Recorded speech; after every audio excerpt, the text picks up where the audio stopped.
1966, the U.S. Air Force commissioned what it intended to be the definitive study on the UFO phenomenon. The report, which concluded that there was no scientific value to UFO research, provided the Air Force with a justification to halt more than 2 decades of public investigative work, and solidified the current intellectual culture of UFO debunking. But a critical review of the report's history shows that its scientific objectivity was compromised from the very beginning, and exposes the rigorous controversy behind Condon's facade of scholarly consensus. By the mid-1960s, the US Air Force had been studying UFOs for nearly 20 years, and the American public was frustrated with their apparent lack of progress. Ufologists like physicist James E. McDonald, and the Air Force's own scientific consultant, J. Allen Hynek, as well as Congressman Gerald Ford, convinced the government to turn over the study of UFOs to the scientific community. In 1966, the U.S. Air Force settled a contract for a 2-year, $500,000 study with the University of Colorado Boulder, to be directed by the preeminent nuclear physicist, Dr. Edward U. Condon. The study was completely unprecedented, and there was a lot of debate over the proper scope, methodology, and personnel.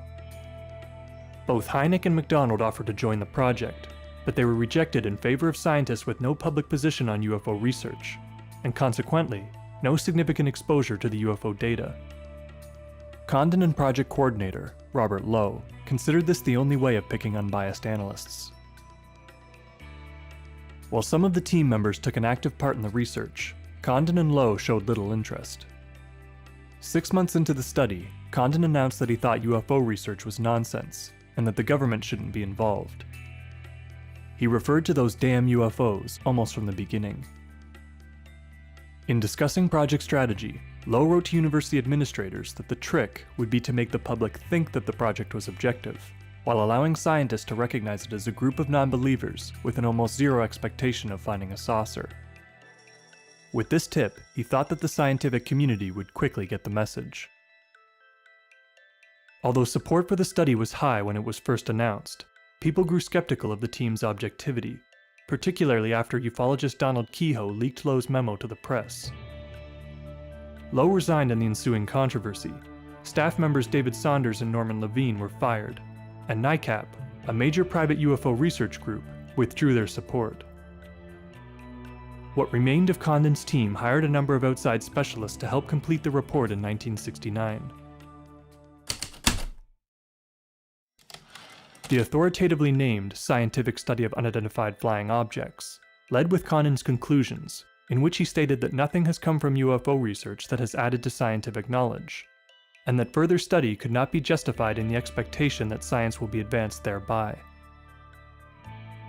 Condon also stated that the extraterrestrial hypothesis was the least likely explanation for UFOs, and that the airborne anomalies posed no threat to national security. The report was well received amongst mainstream scientists and science journalists, and an independent review requested by the Air Force from the National Academy of Sciences confirmed the project's conclusions. 12 of the 15 project members disagreed with Condon's summary, however, as did an independent report in 1970. Ufologists, including Hynek, McDonald, Saunders, and Peter Sturrock of Stanford University, were unanimously critical, pointing out several crucial flaws. First was the report's light reliance on data and its arbitrary selection of cases. The report referred to less than 140 sightings in total, despite having access to some 25,000 case reports. Nearly half of Condon's cases came from the year 1967, and very few had been identified as genuine or inexplicable UFOs by previous study. Most were relatively weak and uninteresting cases, and mostly seem to have been selected for pragmatic reasons, and not for scientific ones. Less than a quarter of the report's 1,400-plus pages were devoted to reviewing case studies. Most chapters discussed related concepts, and were authored by non-project members, often with little to no familiarity with the UFO data.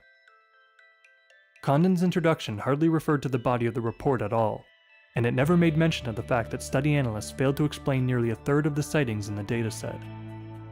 His conclusion that nothing of interest could come of UFO research seemed at odds with his analyst's finding that current scientific knowledge could not account for a large portion of the data, and his focus on national security was criticized for being more in the interest of the Air Force than of science.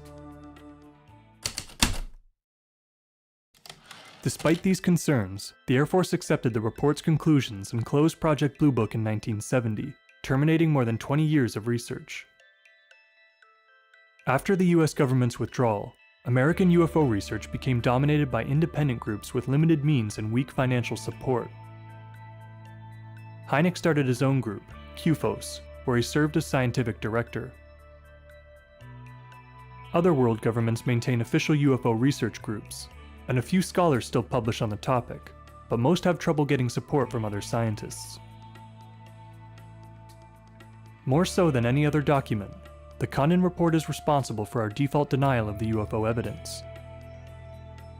It has frequently been cited as the definitive word on the UFO question, and it's used as justification for denying funding to UFO research proposals. For these reasons, ufologists typically view the Condon Report not only as a failure of the scientific process, but as a major setback in the political struggle to integrate ufology into mainstream science.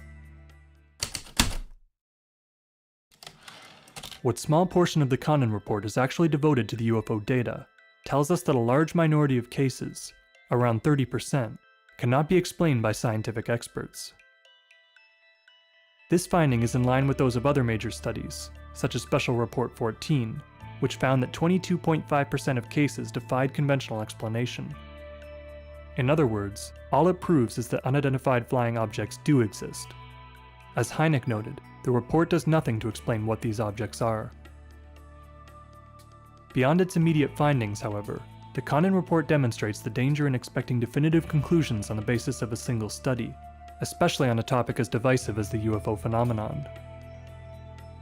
Condon's botched report set ufology back by decades, and warns us of the unintended consequences of drawing government into the science of UFOs.